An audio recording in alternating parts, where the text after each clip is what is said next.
Okay, good afternoon and welcome to the State Department on Tuesday, I believe we're at. As you all have seen, the Secretary continues his travel. He's in Berlin. I hope you all saw the remarks from his press avail with his German counterpart. And in addition to that, he gave an extensive sort of town hall style encounter with some youth in Berlin today. And so I really commend you to read that transcript. He had a number of comments for the young people of Germany that were in attendance about democracy, opportunity, tolerance, and he talked a little bit about the transatlantic trade and investment partnership. So really good transcript that I commend you to read there. So, and we'll have the video up on our website as well shortly. So having said that, we'll turn it over to all of you.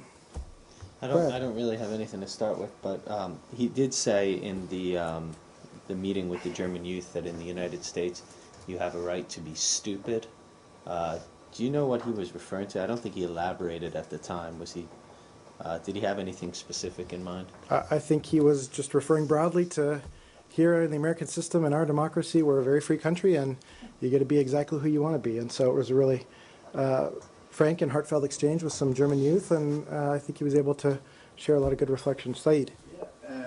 On the same transcript, Patrick, it seems that the Secretary of State is suggesting that the President is going to Israel and Palestine really with nothing new. Now, that a bit conflicts what was said yesterday about this is a top priority, a top foreign policy priority for the United Kingdom and the United States. Would you care to elaborate on this issue? I mean, I think those are your words, not ours, and the Secretary did talk. I mean, the words were William Hague's words in the presence of the United States Secretary of State, who seemed to concur with him. Look, I think we'll describe what our policies are. Clearly, the President's announced that he's going to the region. It's clearly important to this administration, and Secretary looks forward to traveling with the President. So beyond that, I refer to the White House. If I could continue with the Palestinian issue. Yesterday, an autopsy was performed in Israel, and with the presence of Palestinians, and it was determined that Arafat Jawdat actually died under torture. Can you care to comment on this? You know, Saeed, you heard what we talked about this at length yesterday in terms of the autopsy. You know that the Israeli government is carefully looking into the circumstances of Mr. Jawdat's death, and so we're awaiting the results of that investigation. The results are out, Patrick. The results are out, and it has been determined by those present that he actually died under torture. Well, I'm not sure that we've seen the final Israeli results. I certainly, and I don't think anyone here in this building has, so we'd have to wait to see those. Is the department prepared to issue a statement once the results are well known and public? I'm not going to speculate at this point. Go ahead. Just to follow up on the Israeli-Palestinian question, the Secretary himself said that he's going to the Middle East on a listening tour in his last meeting with the Jordanian Foreign Minister. Don't you think that this is a step backwards, considering that this President has considered the Israeli-Palestinian question a priority, and the Secretary talked about his commitment? Considering going back from the tenet and the understanding or Mitchell-Fels report to Bush's roadmap, what is it to listen to? What has changed in the conflict that they want to go back to point zero, even not even one starting point? Look, you guys are trying to get me to have some sort of broad historical analysis or trajectory here. The bottom line is it's an important priority for this administration, and we will continue to seek to get the two parties back at the table negotiating.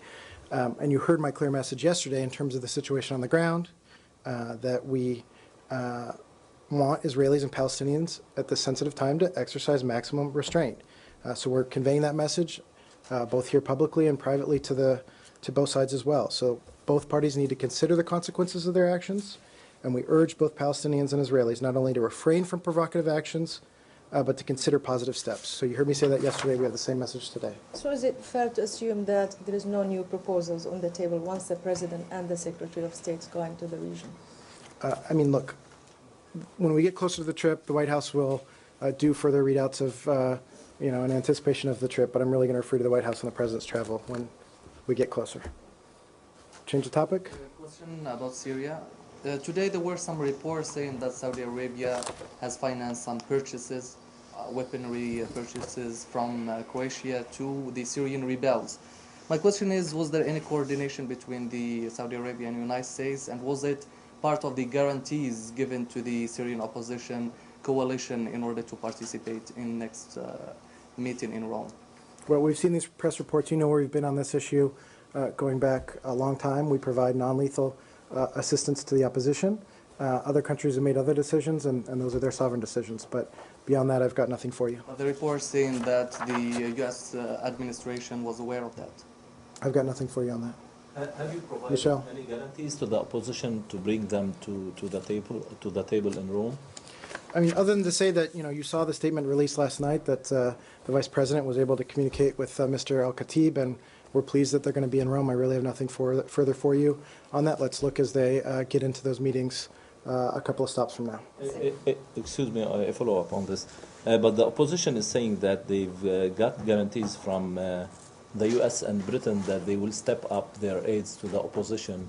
That's why they are coming to Rome. Look, the Secretary talked about this yesterday, what more we can do to help, that we're looking at it. Again, today he said, we're not going to preview that ahead of the meeting. So let's get to the meeting, and we'll have more for you then. The Secretary's going to meet this afternoon, or maybe already has, but I've lost my time, with Russian Foreign Minister Lavrov, who today has called the Syrian opposition extremists. And I wondered if I could have your comment on that, because it wouldn't seem to be very helpful, given the fact that the United States is looking to Russia to try and play some kind of key role in bringing together the two sides. Well, first of all, Joe, to confirm that indeed the Foreign Minister and the Secretary had a chance to meet, and I believe that meeting is just wrapped. If we're able to get you some further readout on that later in the day, we will, but I believe that'll go to the traveling party first. I hadn't seen the Foreign Minister's comments, but we certainly have expressed our concerns about some of the extremist elements within the opposition. We've been clear that, in terms of the Syrian opposition, we look to support the opposition that's democratic, inclusive, that's looking for a moderate Syria, and obviously isolate the extremist elements whose vision of Syria is very different. But he also said that he expects the United States to put pressure on the Syrian opposition to not have Assad's departure from Syria be a precondition for the talks. What is your position on, do you think that Assad leaving power should be a precondition for sitting down? Look, I haven't seen... what is your position on that? We've long said that we want a political transition, that we want, and clearly Mr. Al-Khatib was courageous in going forth and saying he's willing to talk. But, again, I just hadn't seen the comments, Elise. Well, I'm not asking you about those comments, but I'm just saying specifically, do you think that President Assad has to leave power before there can be a meaningful political track? Look, the Syrian opposition coalition has been clear that Assad has to go. We agree. The majority of the international community agrees. Talks start, though. Look, they've been clear that Assad has to go. We've been clear that Assad has to go. I'm not denying that. You've been clear he has to go eventually. But I'm asking specifically whether you think that there's a chance for a political track before he is out of power. Or does discussion about a political transition can only take place after he's out of power? Look, I'm just not going to parse it further. Why not? Why not? You've said he has to go. That's a very answerable question about whether you think that there's room for talks that you're trying to organize between the opposition and the regime, or does Assad have to step down first? It's a very simple question. We've, going back some time now, said that we want a political track, but we've also said that Assad has to go, and that hasn't changed, Elise. So the suggestion, Go ahead, Saeed. The suggestion a couple of weeks ago that Shara is a plausible interlocutor, is that on the table or no longer on the table? As a representative of the regime. The vice president, the Syrian vice president, Farouk al-Shara. Guys, look, I'm just not going to parse this any further. We know that we want a political track. Clearly, Mr. Al-Khatib has taken the courageous step of offering that, but I'm not going to parse what's acceptable to them. This is up to the Syrian people. It's up to the Syrian opposition. I've done what I can on this, guys. Let's go ahead. Patrick, what's the State Department definition of making President Assad change his calculation on the ground? Look, guys, the Secretary's talked about that, clearly Assad is somebody who's lost perception of what the outside world thinks, what his own people think, and so the Secretary's talking about him getting a dose of reality, but I'm just not going to parse it beyond that. Going on. Hi. Compared to yesterday... That you want to work to make him change his calculation. I think I just answered the question. Well, his calculus is that he's, in power.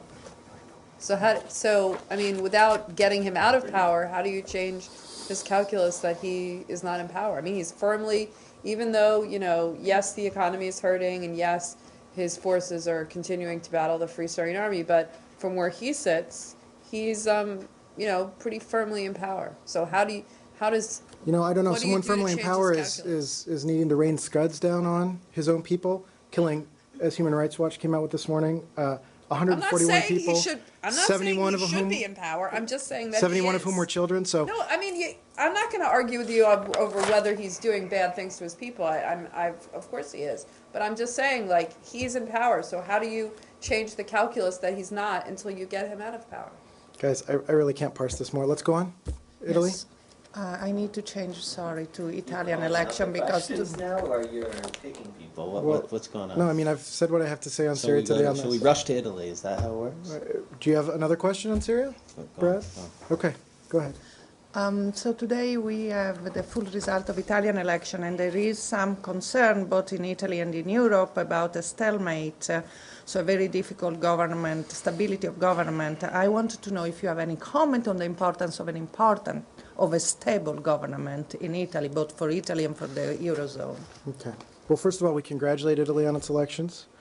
Once the new Italian government is formed, we look forward to working with it on a wide range of shared priorities. And as you know, Italy is a critical partner for solving global issues. So, until they get to a coalition, we can't really comment further, but we look forward to working with the new Italian government as they form, after they form. So you Go think? ahead. Okay. Go ahead, follow. So it's important that a strong new coalition that assure a stable government is formed. I mean, look, Italy is a long-standing ally of ours. We look forward to them forming a new government and working with them closely and cooperatively. But beyond that, I don't. Yeah, Anything further? Syria, just a quick question. There Okay. were some plans that Mr. Al-Khatib will visit the United States. Those plans are still valid? We had extended an offer. I'm not sure where we are in terms of planning that, but we look forward. The Secretary said he looks forward to seeing Mr. Al-Khatib in Rome. Is the United States relieved that the opposition has now decided to attend the Rome talks? How would you characterise your emotion on finding out that they did decide to go? I think the adjective I used was pleased, so we're pleased. How did you convince them to come there? Look, I'm not going to get into the diplomatic back and forth. Clearly, we thought this was an important discussion to have, and we look forward to it in the next couple of days. So what are you hoping will be the outcome of the talks in Rome? Look, How guys, is this going to Can't take say us what you forward? hope to achieve there. guys, the Secretary is going to be there in a couple of days. He's going to have extensive meetings with our partners, with the opposition. We will preview them extensively on the road, and then when we have more to say about what we've achieved in terms of working with our allies and with the opposition, we'll read that out. In terms of previewing everything we're going to do, the Secretary said he wasn't going to do it, and it wouldn't be appropriate, and I'm not going to do it here. I'm asking you to preview exactly what you're going to do, but what do you hope will come out of those talks? I mean, we hope to intensify our coordination and cooperation with the opposition and with these key countries who are our key partners and all share the same goal of the Syrians living, having a free, democratic, prosperous future. That's what we're looking for in Syria.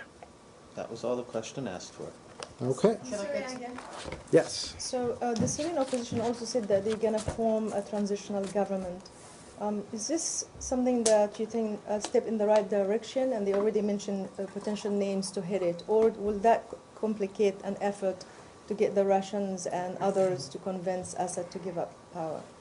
We've long been working with the opposition in terms of them becoming more coordinated, more organized. They've already taken on some of the governing roles in some of the area they've captured in the north, and so we certainly commend them in those efforts. And we're not at a place now where they've announced a full sort of government or at that place, but we continue to work with them as they work in the direction of governing the space that they've already achieved and control and doing so in a way that's effective. So will you give them direct aid to deliver to the Syrian refugees, for example, in northern Syria? Well, our longstanding policy on this is that we don't pass aid directly through governments or quasi-governing bodies, but we coordinate very closely with the opposition in terms of where the needs are, how we can best get there, how we can communicate and coordinate. But the actual delivery is through humanitarian organizations. But didn't you, I'm not sure who it was that said this, but I mean, isn't it a goal that you start funneling aid more through this group so they're seen as the ones delivering for the Syrian people? I mean, Well, they have isn't this, that a main, right. Wasn't that a main reason why you recognized this new group? This is the Assistance Coordination Unit that they have within the Syrian Opposition Coalition umbrella. That's an important unit, and it's exactly what I said it is, working through and with them. It's not that they necessarily drive the truck into the town, but they tell us where the towns are. They tell us how, as they build up these governing structures, as they help police the streets, turn on the water and electricity, get food to people, we're there with a helping hand. Some $385 million of aid and assistance from the U.S. taxpayer to help these suffering people. And so having an opposition coalition sort of organizing mechanism helps that. It doesn't mean that they necessarily drive the truck or they take the place of the humanitarian aid organization. But wasn't the goal to start giving them the aid so that they were the ones seen as not delivering via a truck, but I'm talking about that they were the ones that were seen as delivering on their promises to the Syrian people? I mean, certainly we want the people who are in some of these liberated areas to know that it's the opposition that's helping to bring the outside help. As I said, we coordinate with them very closely. Okay. Is there any update on the accountability? Forgotten the name of it. The accountability board that was sort of set up in Turkey to look into war crimes, possible war crimes, and atrocities carried out. I'd have to take that question. I'm just not sure. Okay, it'd be interesting just to know where we've got. So it's been like 2 months now, something like that. It's been set up. Got one on Peru if you're done. Yeah, let's do Peru. This California couple that were on a cycling tour near Cusco, near the Machu Picchu area, that went missing. I believe your consular officers down in Lima have addressed it. But do you have anything on that? Yeah. Thanks, Paul, for the question. The U.S. Embassy in Lima is aware of 2 U.S. citizens who apparently went missing while on a cycling trip in Peru. According to their families, the couple, Garrett Hand and Jamie Neal, were last heard from on January 25th, 2013. According to their families, they were traveling from Cusco to Lima and were expected to arrive in Lima on January 26th. Consular officers from the embassy are in contact with the families and Peruvian authorities and are providing all appropriate consular assistance. Let me finish. Embassy officers are also in close contact with Peruvian authorities who are working diligently to find Garrett and Jamie. The Peruvian authorities provided us all assurance they will do everything possible to locate the couple so we can help bring them home. Do you have any sense of how active the Shining Path and other groups like that are? Again, there have been reports that they've somewhat regrouped and are out there again.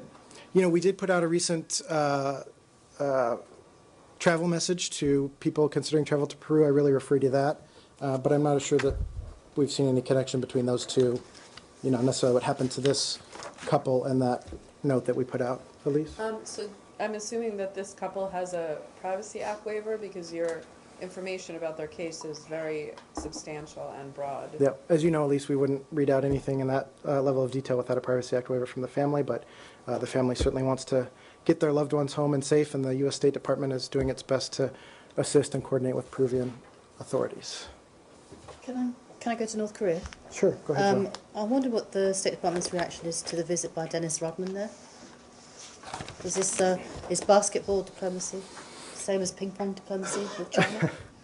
Well, not exactly in this case. We have not been contacted about this travel to North Korea by this group. We don't vet U.S. citizens' private travel to North Korea, but we do urge U.S. citizens contemplating travel to North Korea to review our travel warnings on North Korea, as well as country-specific travel information available on our website. So we just don't have a position on the timing of this travel or otherwise.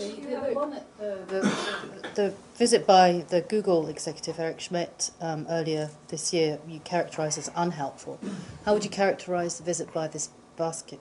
I mean, we just don't take a position on this particular private travel. Not even that it's unhelpful, or?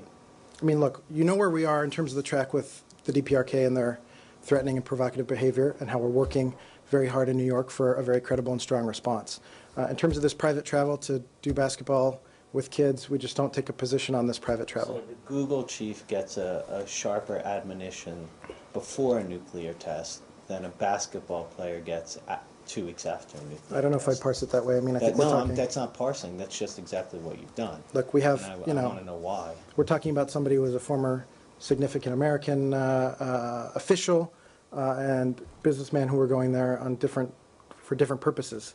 Here we're talking about sports. I mean, we just don't take a position. We did see the propaganda value of Eric Schmidt's visit and the statements and pictures that were put out by the North Korean media, and I imagine the same thing is going to happen with this visit as well. I mean, it's the second high-profile visit in a matter of weeks to North Korea, a country You know where with we've been. which you have no ties. We know where you know where we've been on this more broadly, which is that they probably should focus their money on feeding their children, taking care of their families, and providing a more prosperous future for the North Koreans. On this specific basketball trip, I just But is don't it take a because position. it's more about kids and something cultural than opposed to some kind of business that the regime could possibly benefit for? I mean, we're just asking why you're making the differentiation. That would be a safe assumption, at least. It's that kind of, look, we're talking about a basketball in a kids' clinic. It's different than some sort of dialogue directly with the regime. And where are we on the resolution at the It's your understanding that there's no regime contact on this trip, as far as you know? I don't know. I really refer you to the travelers and just don't have any information. Where are we Joe? at the UN on the patching together a resolution? We're still working every day on this very actively. Is there a time frame, this week, next week? I don't want to predict. I never predict diplomacy up at the UN, but we continue to work on it. I can tell you that the secretary did reach out to, had a discussion with his Chinese counterpart today, so we continue to discuss with some of our key partners these key issues. When the broadband trip comes back, does this building have any plans to contact them to follow up or ask for any information, or even just say you shouldn't have done that? Anything at all? I mean, I don't think we would proactively reach out, but if Americans who have been to North Korea want to share their experiences, I'm sure we could arrange that. Could you Go share ahead. with us any progress with the ongoing meeting between the 5+1 plus Iran? Yep. So we understand that the P5+1 in Iran met for almost 3 hours today, during which the P5+1 presented a serious revised proposal. Further discussions also took place during the evening, and the entire group will reconvene again tomorrow at 11 a.m. local time. And you heard the Secretary obviously speak earlier today where, he said we encourage Iran to make concrete steps in order to begin addressing the international community's concerns. Would these concrete steps take, like the specific suggestion by Iran that they will accept 5% enrichment, for instance? Saeed, I'm not going to get into the details of this ongoing diplomacy. Let's let the negotiators do their How work. would you characterize the atmosphere in the talks? I don't think I'm going to characterize it beyond that other than to say that, as I just mentioned, it went on for 3 hours, and further discussions will take place tomorrow. Well, what do you hope to achieve at these talks? I mean, clearly a deal is not going to be reached at this. So do you hope to come out of it with a commitment for another round, or what are you hoping to achieve? Look, I don't want to preview anything as we go into the second You day. can't even say what you hope to achieve at these talks? Well, I mean, what we hope to achieve, and what we said all along, is our goal is that we want Iran to change its behavior. I Now, don't think that's going to happen by the end of tomorrow. So I'm just wondering, what would you see as a indicator of, progress? Another round, maybe? again, I'm not going to preview that today. Let's talk again tomorrow. Any bilateral Samir. meetings take place? I don't have anything for you on And that. then, how do you square the fact that no matter what comes out of these talks, tomorrow or the day after, the Supreme Leader can just say something that totally negates all the progress that you had in the talks? And we've seen it many times that you see some positive movement from Iran, from the foreign minister or the negotiator or something, and then the next day the Supreme Leader kind of, pours water on the whole thing. Look, we've been very clear that we want the full Iranian regime to change its behavior on this, and so we'll continue to meet with his appointed negotiator, the Supreme Leader's appointed negotiator, through the P5+1 process. But beyond that, I don't have anything for you. Okay. Iraq is experiencing a lot of volatility. They were demonstrating all across the country.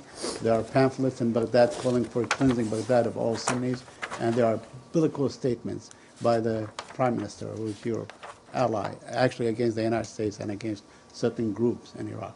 You have any comment on that? Well, the United States remains deeply committed, Saeed, to supporting the government of Iraq's efforts to bring greater stability and prosperity to its people. Our engagement in Iraq remains focused on supporting Iraq's constitutional system and strengthening institutions. Obviously, we support the rights of those to protest and make their voices heard. We're also working with them on their institutions We do, Saeed, have some concerns about some rising sectarian tensions, and we condemn that, and we'll continue to work with our Iraqi counterparts to help them as they continue to develop their institutions. Well, there are certain groups who are collecting names and signatures and so on to have actually the Constitution repealed and call for a new Constitution. If that is the will of the public, would you support that? I mean, look, our broader policy has always been that we want the Iraqis to work things out through the political process. It's not for us to determine, but it is for them to determine how their democracy is going to function, how their constitution works. So we'll provide support to them, broadly speaking, as they do that. Scott, in the back. On Mali, what can you tell us about this Ansar Dine leader who was today? Say that one more time, Scott. I'm sorry? Can you say that one more time again? On Mali, yep. There was a notice this morning that one of the leaders of Ansar Dine has been categorized as a foreign terrorist. Can you tell us anything more about that? I don't. I'll have to take the question. I hadn't seen that. Can I just stick with mine? Go ahead. The Ivorian foreign minister came out yesterday and said that he believes that the FISMA forces will need $950 million to carry out their mission and hopefully install peace in Mali, allowing a UN mission then to take over. That's double what's been so far pledged. And I just wondered if if the State Department had a sense of the kind of escalating costs, whether this would be feasible to achieve, or whether you're being held over the fire a bit by African forces. Well, we continue to work closely with the French and with the African-led international support mission to Mali. We also continue to think that this needs to come under, and we need to work in the Security Council to, quote unquote, blue hat some of this or increase the UN role. So, we're continuing to look at the costs. I hadn't seen that particular statement, but I know our folks following Africa are clearly working on this, as we are at the UN as well, to see how we can best support this international mission in a cost-effective way. Would that seem to be an impossible sum, though, $950 million? Like I say, it's double what's so far been pledged. I just hadn't heard that. I haven't seen it. I'll look into it, Joe. Thanks. Go ahead. I have a question about the Fatima fertilizer plant in Pakistan. Basically, the question is, what has the State Department done over the last few years to pressure the group to change their ingredients so they couldn't be used in bombs and be so damaging to U.S. troops? Well, you know where we are on IEDs in Pakistan, and we have a working group with the Pakistanis where we work very closely. It's a major concern of ours and something that we've worked closely with them on. On this particular company, I'll have to take the question and see if we have a reaction. I think DOD had some lines on this, but let me look into it after the briefing and see if I can get you some more detail. Do you have any response to them trying to open a plant here domestically? I'd have to look into it on this company. North Korea? Yep. Right after the nuclear test, Secretary Kerry said that the U.S. will seek rapid and strong response soon, right? But 2 weeks already have passed. So why does it take so long time? We're working with our partners diligently on this. I don't want to predict how UN diplomacy will play out, but we want a strong, credible response, and we want it as quickly as we can get there. We got the report that the U.S. and China already agreed with some sanction for the UN Security Council. Can you confirm that? I don't have anything to confirm about the diplomacy in New York right now. Do you think that a response that takes weeks or even months to come out is credible? I mean, even if it is strong? Again, let's not predict how long it's going to take on this. Well, it's already taken 2 weeks, so I don't need to predict. It's already taken. I've been through a lot of extensive UN negotiations for Security Council resolutions, and they take time, and we're doing our best we can. You mentioned the Secretary talked to his Chinese counterpart. He did. Today. Yep, that happened while they were able to connect while he was in Germany today. Right, by telephone, presumably. Yep. Obviously. What was the purpose of the call? Why was it felt necessary to? Well, they've touched base before in their initial call. One of the main things they talked about today was DPRK, but there could have, clearly they talked about a wider range of issues, as they always do when they have a chance to connect. Are the Chinese on board with what the US is trying to build in a resolution, in a UN resolution? Guys, I don't know how many ways differently I can say. You brought it up, and then you say, I'm not going to tell you about it. Well, what I'm trying to tell you, Brad, is we have ongoing diplomacy on this. Okay. The Secretary's engaged. Ambassador Rice is engaged. We're working very hard with our Chinese counterparts, our Russian counterparts, the entire P5 on the Security Council. We're making sure that the Japanese and the South Koreans are kept in the loop and know what's going on. We're working with the rest of the Security Council. This is ongoing diplomacy. We're working it as diligently and as rapidly as we can. Can we say that the secretary talked with Chinese counterpart on the phone about concrete countermeasure, like including the actual sanctions today? Again, I think I've said what I can say on this. Anything else, guys? Thanks.